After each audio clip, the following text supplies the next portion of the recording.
Bonsoir à tous. Il y a une question qui m'a encore été posée. Pasteur, est-ce que tu ne trouves pas que les Américains sont en train de jouer un double jeu? Alors, il faut dire quand même que beaucoup de gens ne maîtrisent pas ce qu'on appelle la géopolitique internationale. La géopolitique internationale est très compliquée, mes frères. Ne croyez pas que les Américains jouent un double jeu. D'abord, essayons un peu d'analyser. Vous avez analysé Trump depuis un certain moment. Est-ce que vous voyez quelqu'un comme Trump, c'est quelqu'un qui peut faire l'hypocrisie? Tel que vous voyez Trump, c'est quelqu'un qui est hypocrite. S'il ne vous aime pas, il ne vous aime pas. S'il vous aime, il vous aime. C'est comme ça qu'il est. Trump n'est pas le genre de diplomate internationaux, non. Lui, il n'est même pas diplomate. S'il t'aime, il t'aime. S'il ne t'aime pas, il ne t'aime pas, il va te le dire. Le président Trump a expliqué, a exprimé son vœu de travailler avec Félix Tshisekedi. Il nous l'a déjà montré. Et d'ailleurs, vous allez voir, quand on a pris Uvira, c'est Trump qui nous a aidé à récupérer Uvira.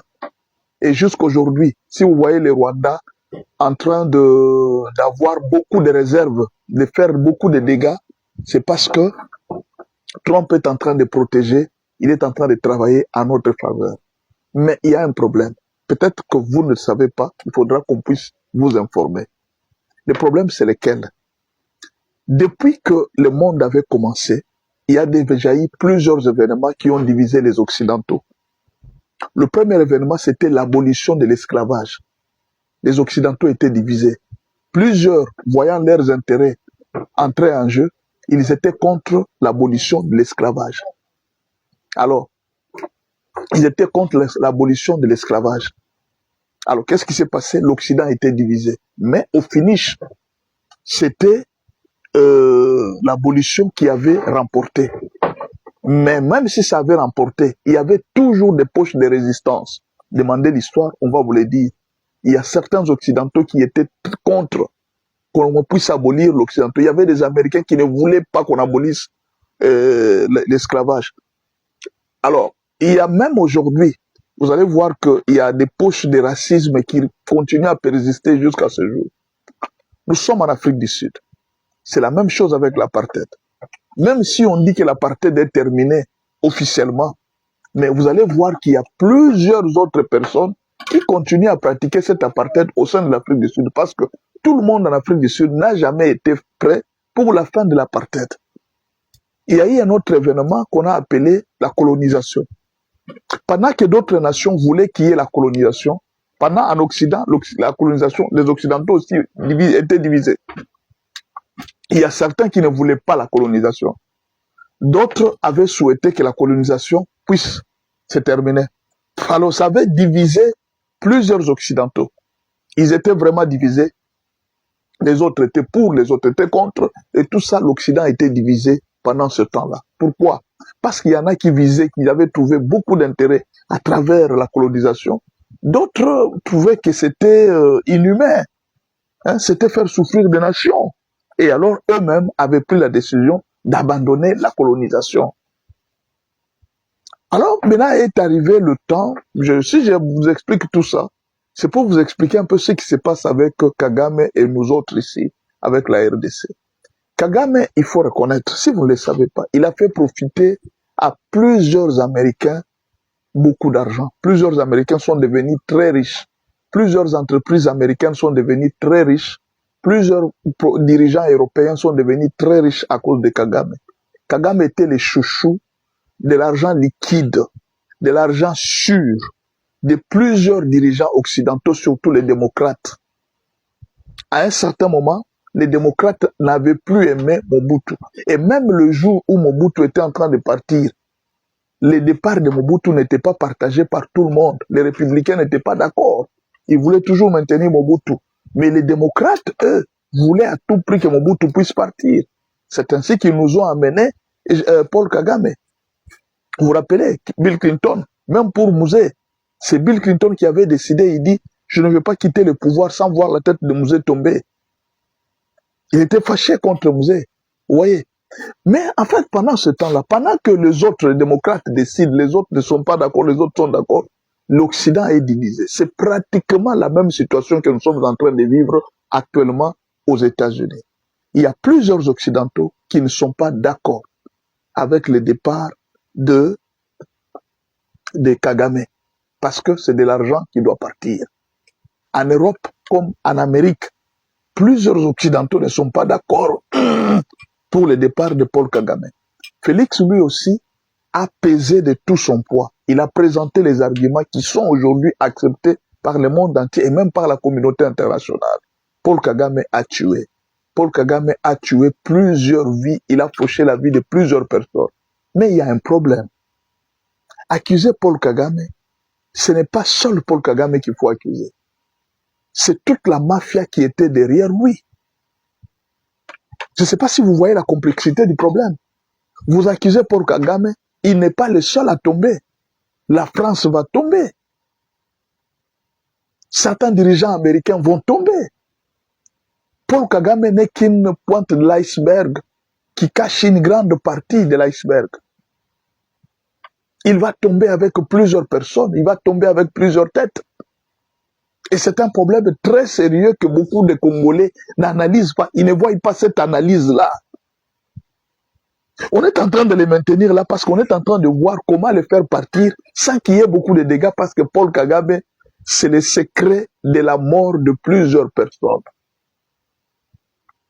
Si aujourd'hui, on essaye d'ouvrir les dossiers de Paul Kagame, il y a plusieurs dirigeants occidentaux qui seront arrêtés.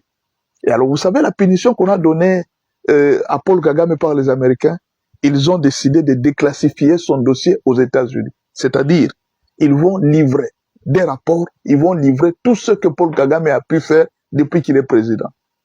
Mais alors, cela peut amener la chute de plusieurs dirigeants, que ce soit les démocrates, que ce soit les républicains, plusieurs personnes qui ont été collées à Paul Kagame seront trahies à travers des rapports alors, c'est pourquoi vous allez voir, les Américains ne veulent pas brusquer les choses pour que cette division n'apparaisse pas au niveau des États-Unis.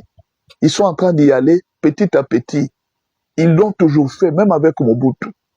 Et la dernière chose qu'il faut savoir, c'est que les Américains ont un pacte. La CIA a un pacte avec tous les dirigeants africains qui leur ont rendu service. Ce pacte, c'est lequel? C'est de ne pas humilier un dirigeant qui leur a rendu service pendant un certain moment. Notamment Mobutu, les Américains ne voulaient pas l'humilier. Ils lui ont dit ouvertement de sortir dignement par la grande porte. C'est Mobutu qui avait refusé. Alors c'est la même chose aussi avec Kagame. Ils ne peuvent pas humilier un agent qui les a servis. Il a servi beaucoup de leurs intérêts. Kagame a enrichi les États-Unis avec les minéraux qu'il donnait. Il a enrichi l'Occident. En fait, nous ici, peut-être nous voyons rien, nous voyons Kagame un criminel. Mais eux, ils sont en train de voir comme une vache laitière. Kagame, c'est une vache laitière pour l'Union européenne. Kagame a enrichi l'Union européenne. Vous voyez, c'est ça la différence de la perception. Pendant que vous le trouvez assassin en Afrique, là-bas, on est en train de trouver une vache laitière. Vous voyez la conception, comment est-ce que nous avons? C'est ça la difficulté que nous avons de Kagame. Et maintenant, le problème, c'est quoi? C'est à la RDC de continuer à faire encore beaucoup de bruit et beaucoup de marches. Depuis, j'ai remarqué quand même que même les politiciens ont baissé les bras. Les politiciens ont baissé les bras. Il faudra que de plus en plus qu'on fasse les mêmes marches auprès des ambassades. Par exemple, quand on a attrapé les Chinois, il fallait qu'il y ait une marche, un soulèvement populaire pour dire que non, la RDC regrette comment est-ce que on a arrêté les soldats français dans la guerre. Il fallait qu'il y ait un soulèvement, une marche pacifique devant l'ambassade de la France. Vous voyez un peu, il fallait qu'on fasse une marche encore devant l'ambassade des États-Unis, de respecter les accords, de faire respecter les accords comme garant des accords. Les politiciens aujourd'hui ils ne réfléchissent plus en termes. Bon, je ne sais pas si les politiciens congolais réfléchissent plus en termes du pouvoir qu'en termes de l'avenir du pays. Le président Félix Tshisekedi a démontré ça. Il a dit qu'il faut différencier un homme politique et un homme d'État.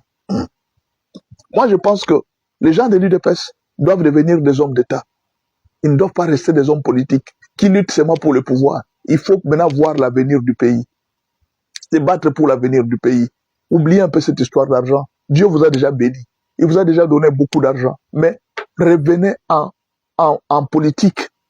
Organisez des marches de soutien pour les FARDC, des marches condamnées, marcher devant la France pour dire que nous sommes désolés. Tu es hypocrite. et tout ça. Vous faites des marches comme ça et vous allez voir que ça va faire du bruit au niveau du monde.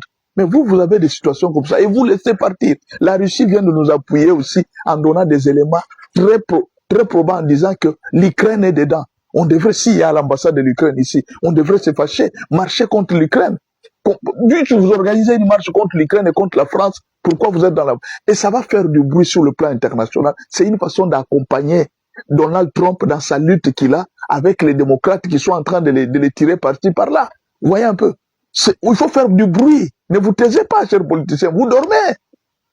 Voilà, merci beaucoup. C'était juste ma réflexion par rapport à la situation, à la question que vous m'avez posée. Merci beaucoup. À d'autres questions, nous allons répondre après. Merci.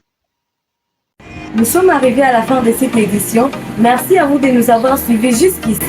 Si vous avez apprécié ces contenus, n'oubliez pas de vous abonner à notre chaîne, d'activer la cloche de notification pour ne rien manquer de nos prochaines vidéos. Likez et partagez cette vidéo. On se retrouve très prochainement. À bientôt.